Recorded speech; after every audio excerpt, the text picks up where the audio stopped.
Oi, pessoal, meu nome é Francisco Leão. Eu fui convidado pelos amigos do Selec para falar um pouquinho do livro Caminho, Verdade e Vida. Falar mais precisamente do capítulo 80 sobre opiniões. É um capítulo bem interessante que nos dá a oportunidade de fazer uma reflexão a respeito desse tema tão complexo nos dias de hoje e muito atual realmente. Vou ler para vocês aqui o trechinho do Evangelho de Lucas, que é citado na obra e que diz o seguinte: Ai de vós, quando todos os homens de vos disserem bem, porque assim faziam seus pais aos falsos profetas. O que ele quer dizer com isso? Ai de nós, quando as pessoas começarem a falar bem de nós, porque elas já faziam os mesmos com as pessoas que agiam errado e transmitiam as informações falsas, digamos assim. É senso comum, e hoje mais do que nunca, que você ser aceito e compreendido por todas as pessoas é loucura. Você não vai conseguir ser aceito ou compreendido por todas as pessoas. Porque simplesmente nós temos formas de pensar, de crer, nós temos conceitos diferentes, às vezes sobre as mesmas coisas. E nos dias de hoje, virou um hábito as pessoas darem opinião sobre quase tudo. Então, muitas vezes, nós encontramos pessoas que usam, por exemplo, a internet, as redes sociais, para fazer algum comentário, para colocar alguma coisa, e recebem uma verdadeira enxurrada de agressões, de piadas, de palavras de baixo calão, e se sentem então desiludidas por isso acontecer. Assim como nas redes sociais, na vida comum, não significa que todas as pessoas vão ter a mesma opinião que você. E é importante a gente se resguardar desse tipo de situação, no sentido em que você já sabe que isso vai acontecer. Então, se iludir com isso é bobagem.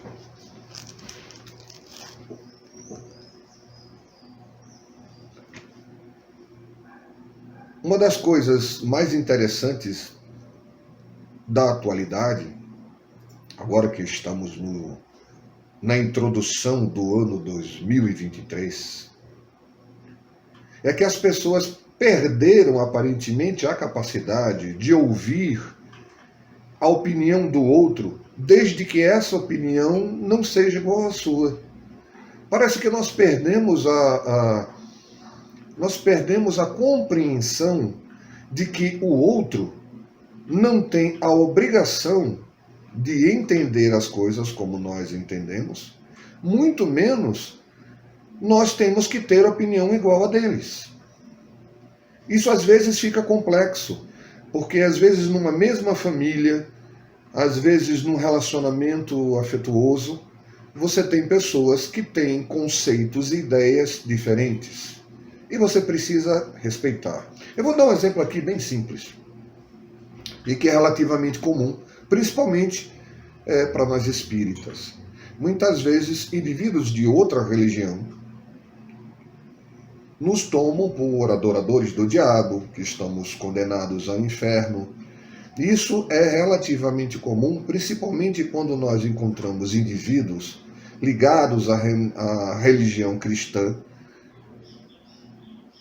que ainda tem uma visão muito conservadora.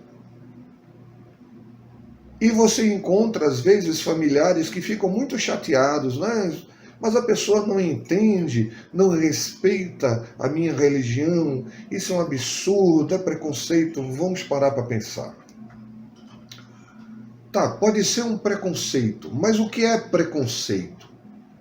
Preconceito é quando a pessoa tem uma ideia pré-concebida, ou seja, ela faz um julgamento de valor sem ter o conhecimento exato sobre aquilo o qual ela está falando. muitos irmãos evangélicos, eles têm o conhecimento tão somente do ponto de vista da religião cristã e das tradições bíblicas. Então, naturalmente, eles vão julgar qualquer coisa que entre no âmbito religioso sobre o seu ponto de vista. E como esse ponto de vista lhes diz que a sua religião é a única verdadeira ou a única verdade aceitável, eles consideram que qualquer outra coisa é um desvio de conduta ou um afastamento das leis divinas. Nós discordamos, é claro, porque quem somos nós para sermos os donos da verdade? Mas, se você compreender esse fato, você vai compreender que muitas vezes a maior preocupação do seu parente, que diz a você a preocupação que ele tem por você ter o conhecimento espírita, frequentar uma instituição ou não ter a mesma visão religiosa do que a dele, porque ele está preocupado com você. Na visão dele, a única solução para encontrar a Deus é dentro da visão dele. Então, se você não consegue ou não aceita ter essa mesma visão, porque você tem outra opinião, outra maneira de ver a sua religiosidade, o seu contato com Deus, entenda e respeite a dele, mesmo que ele não consiga entender ou respeitar a sua. A melhor maneira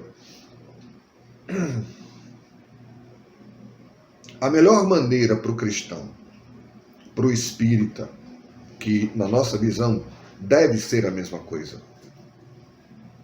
porque nós seguimos o Cristo, não a religião. A melhor maneira de sermos compreendidos é nós vivenciarmos aquilo que nós realmente somos. A melhor forma de fazer isso é exemplificando, é vivenciando. Então, na maioria das vezes, quando nós somos atacados, quando você se sente humilhado ou atacado, seja no ponto de vista religioso, como eu coloquei agora como exemplo, seja na sua realidade cotidiana, a melhor maneira de você lidar com isso é exemplificar pelas suas ações, pelo seu proceder, quem você é. Porque uma calúnia levantada, um falso testemunho, uma opinião descabida cai por terra diante das pessoas que vão travar contato com você, vão lhe conhecer e vão ver em primeira mão que existe uma grande diferença entre o que se fala e aquilo que se faz. E a pessoa que levanta o falso testemunho ou que vem a falar mal de você acaba ficando com argumentos vazios, porque as pessoas logo começam a entender que há ali um falso julgamento ou um pré-conceito com relação àquilo que você está falando ou vivendo. Mas é importante também, no próprio texto, Emmanuel vai nos comentando sobre isso, há outros pontos interessantes. Por exemplo, mesmo aquelas pessoas que têm por nós muito carinho, admiração até, algumas vezes entram numa condição que é tão perigosa quanto aquele que critica sem ter noção daquilo que está falando. Eu faço palestras, eu comento a doutrina espírita, então muitas vezes nós vamos sendo conhecidos em uma ou outra instituição que costuma nos dar a oportunidade de falar sobre o tema, como nós estamos falando com vocês agora. Numa dessas oportunidades, uma senhora muito gentil, muito carinhosa, pegou afeição por nós, de tanto nos ouvir falar na tribuna. E ela já tinha nos dito, inclusive, que não perdia a oportunidade quando via que tínhamos sido escalados para falar na tribuna.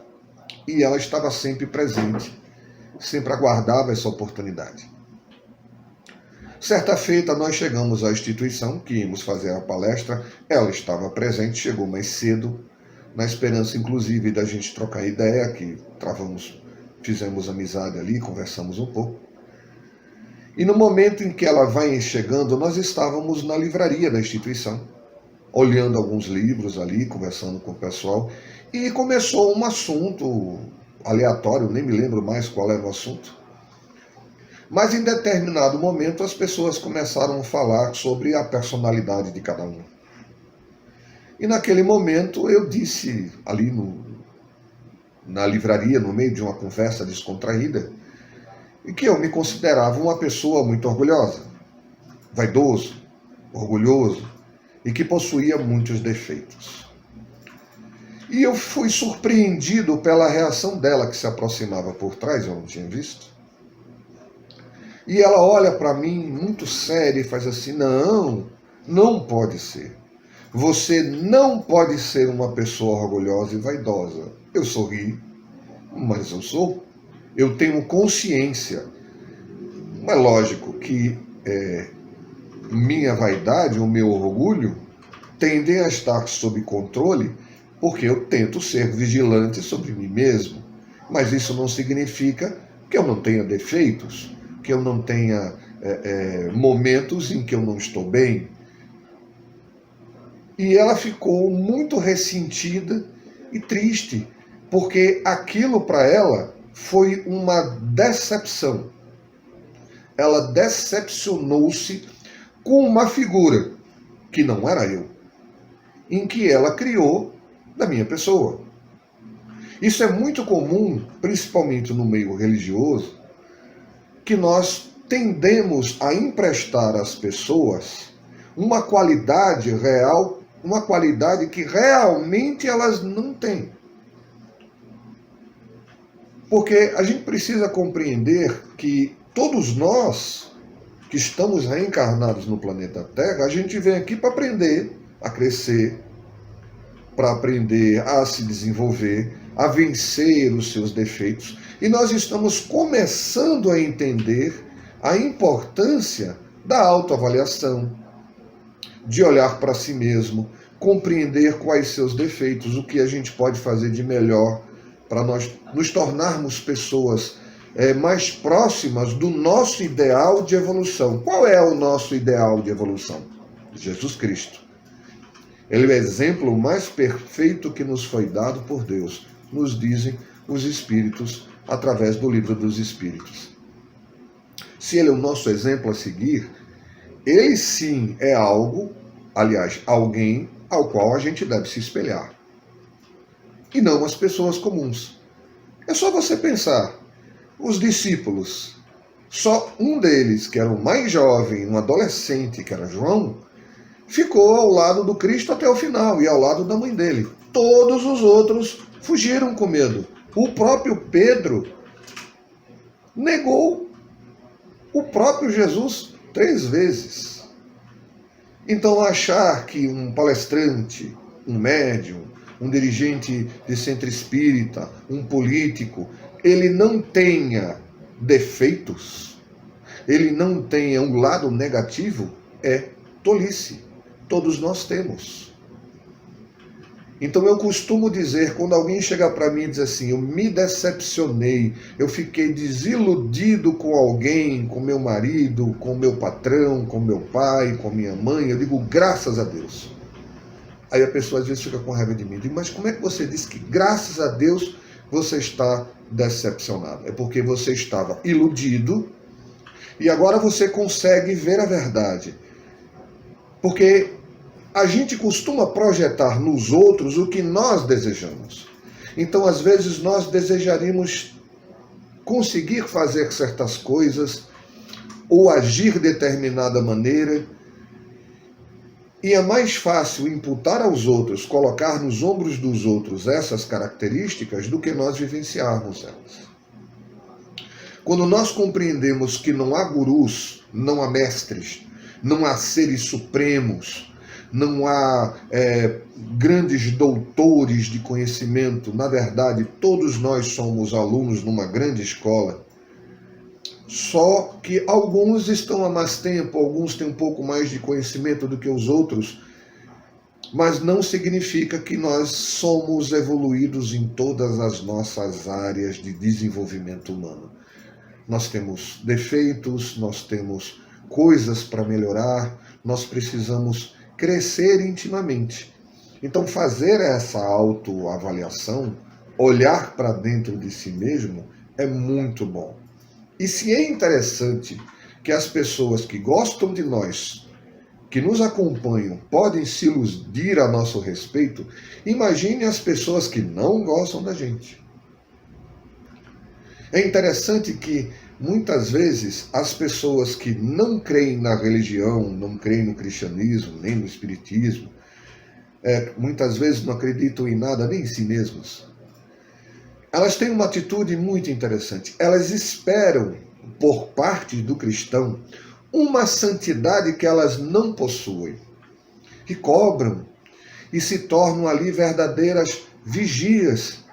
Porque você já deve ter percebido, você que está nos assistindo agora, que quando você muda seu comportamento, você compreende que certas ações, certos hábitos não são mais convenientes para o seu eu que você quer construir, para melhora na sua vida, e você começa a abandonar determinados hábitos. Não que isso seja negativo ou terrível, mas simplesmente porque você mudou os seus interesses.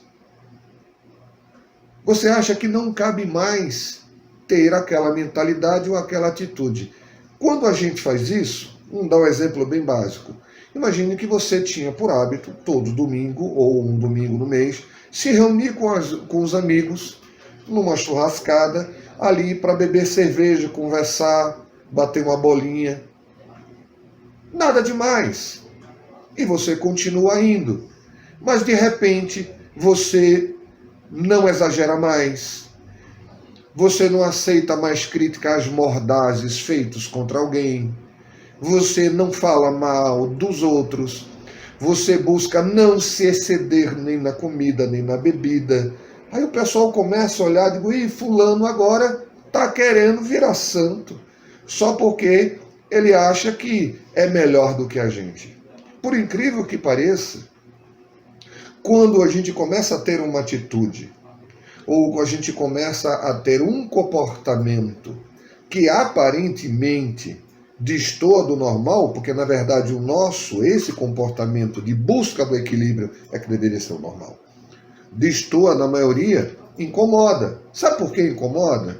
Porque as pessoas torcem para que você cometa um erro, para que você se desequilibre. É tanto, se você procurar na internet principalmente, o que dá a manchete são religiosos que se desequilibraram ou usaram mal o conhecimento, a posição que tinham dentro de determinada religião. Porque isso dá ibope.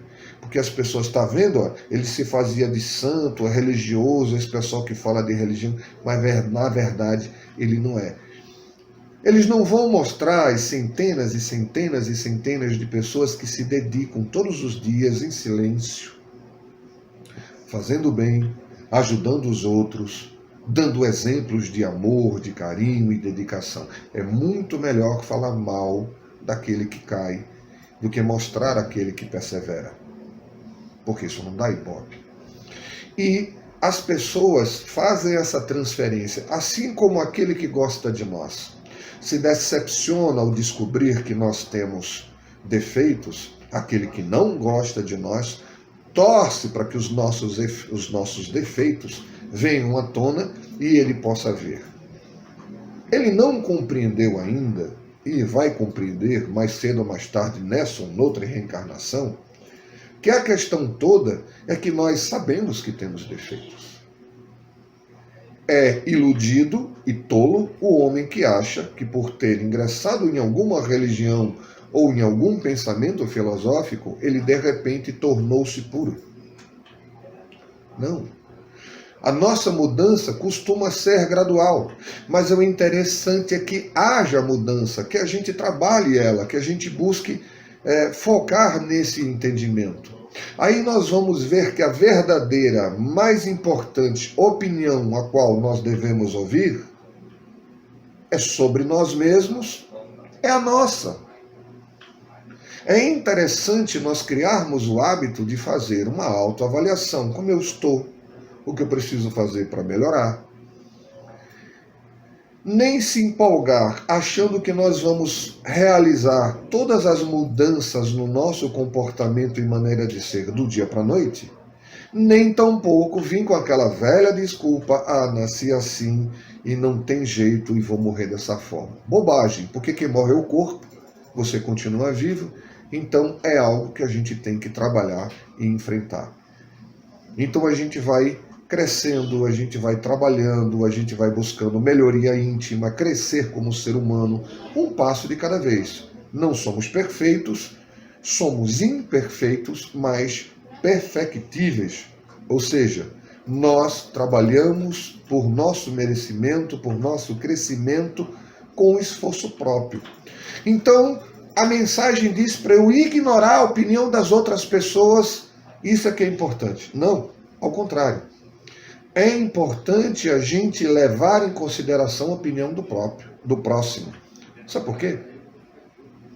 Porque os nossos amigos, às vezes, podem ter dificuldade de nos falar a verdade. Porque fulano é tão bom, é um defeitozinho de nada, é uma bobagem, costumam amenizar. Já as pessoas que não gostam de nós ou têm interesse em criticar o que nós somos ou o que fazemos, elas costumam exacerbar o tamanho dos nossos problemas e erros. Então a gente tem que fazer um meio termo dessa situação e buscar o nosso melhor. Então, se alguém lhe chama atenção, cuidado com o seu orgulho, preste atenção no seu orgulho. Veja se suas ações realmente não estão motivando, não estão sendo motivadas por um sentimento de egoísmo. Mas, por exemplo, se falar em público, por exemplo, é interessante para divulgar a doutrina espírita, para ajudar as pessoas a ouvir mais sobre o Evangelho, a pensar mais sobre si mesmos e a crescer diante da vida, das circunstâncias do dia a dia, apesar de todos os defeitos que aquele que fala tem, por que não fazê-lo? Achar que é só uma questão de orgulho e se impedir de usar uma ferramenta como a internet, como as redes sociais, para divulgar o bem, para falar do amor de Deus, para falar a importância da prevenção do suicídio, de vivermos como Jesus nos ensinou, fazendo aos outros o que gostaríamos que os outros nos fizessem. Então usamos as ferramentas que temos acesso, só que tudo que nós formos fazer, elevemos o nosso pensamento a Deus e façamos uma autoanálise para manter o nosso orgulho, porque nós com certeza temos a nossa vaidade, o nosso egoísmo, dentro de um limite aceitável que a gente mantenha sob controle e a gente cresça, aprendendo a exercitar a humildade, a compreensão e principalmente entendendo que o outro não tem que nos entender. Nós temos que tentar nos fazer compreendidos, mas sempre, inevitavelmente, o melhor que nós podemos fazer para passar isso é através das ações. Embora maus entendidos acontecem. Numa instituição, uma senhora ouviu o vozerio dos jovens da instituição e imaginou, por que não é reunião de juventude essa hora? Porque tem um grupo de jovens reunidos. E ela foi se aproximar da sala para ver o que estava acontecendo. Nessa hora, o jovem que estava cuidando da sala, era o responsável por aquela reunião, que era uma reunião extra, que estava sendo feita entre aqueles jovens que coordenavam o trabalho, então estava sendo feita num horário diferente, tinha sido pedido a ele que quando eles estivessem lá, que a sala era pequena, mas quente, que ele podia ligar o ar-condicionado, mas deixasse a porta fechada. Quando a senhora foi se aproximando para ver quem é que estava lá e o que estava acontecendo, foi no exato momento que ele foi na direção da porta, olhando para trás, conversando com os outros jovens, e bateu a porta. Ou seja, ele bateu a porta na cara dela. Não preciso dizer o que aconteceu. Ela bateu na porta de volta. Quando ele abre a porta, ela ficou furiosa. Porque é um absurdo, você bateu a porta na minha cara, eu não estava bisbilhotando, eu vinha falar com você. E demorou ali uns 20 minutos de conversa para que ele explicasse que foi uma coincidência a situação. Então é preciso a gente trabalhar também o nosso sentimento, a gente trabalhar essas possibilidades de mal entendidos, porque o diálogo, a conversa é o melhor meio, é a melhor ferramenta que a gente tem para ir tirando algum mal entendido que exista. Se eu não conseguir, seja na casa espírita, na minha casa, onde eu estiver, falar abertamente, lógico que com respeito, falar abertamente, dar a minha opinião, mesmo que eu discorde, e o outro não consegue ouvi-la, há um grande problema de comunicação naquele ambiente, naquela instituição, dentro do nosso lar, onde quer que esteja. Então, o mais maduro vai compreender que, se ele não consegue falar e não consegue ser ouvido, melhor é silenciar e encontrar outros meios, que seja o exemplo, que seja fazendo o seu melhor para tentar se fazer ouvido. Porque não adianta ficar com raiva do outro, porque nós também temos defeitos, nós também temos limitações de entendimento e às vezes também temos mal entendidos. Então o ponto principal dessa história, o ponto principal dessa mensagem de Emmanuel, que eu aconselho vocês a lerem, Caminho, Verdade e Vida, capítulo 80, Opiniões, é que nós podemos ouvir opiniões de muitas formas, mas a melhor opinião que a gente precisa é aquela da nossa consciência. É ouvir a nós mesmos e pensarmos se estamos agindo de acordo com aquilo que a gente acredita. E vivenciar isso da melhor forma. Se a crítica nos atinge, se observações descaridosas são feitas sobre nós, guarda o silêncio e mostra por suas ações, mostre pelo seu procedimento no dia a dia, na sua vida, que você busca fazer o melhor. Jesus, o nosso amado Mestre, esse ser maravilhoso que veio ao nosso planeta ajudar o nosso processo evolutivo, é considerado por nós espíritas o arquiteto de todo o nosso planeta, desde o princípio de seu surgimento até hoje, não conseguiu agradar a todo mundo. As pessoas levantaram-se contra ele a partir do momento em que suas palavras, por mais que falassem de amor, de perdão, de caridade, iam de encontro aos seus interesses. Se ele não conseguiu ser querido por todas essas pessoas, então esperar que todos nos compreendam, esperar que todos aceitem o nosso ponto de vista, é ser infantil, é não compreender a realidade. Então, nos tempos de hoje, guarde sua opinião e divida apenas com pessoas que você ache realmente que tem condição de entender o que você tem a dizer. Se não achar, se essas pessoas não ouvirem ou não aceitarem nem que você fale, respeite. Assim como você gostaria de ser respeitado.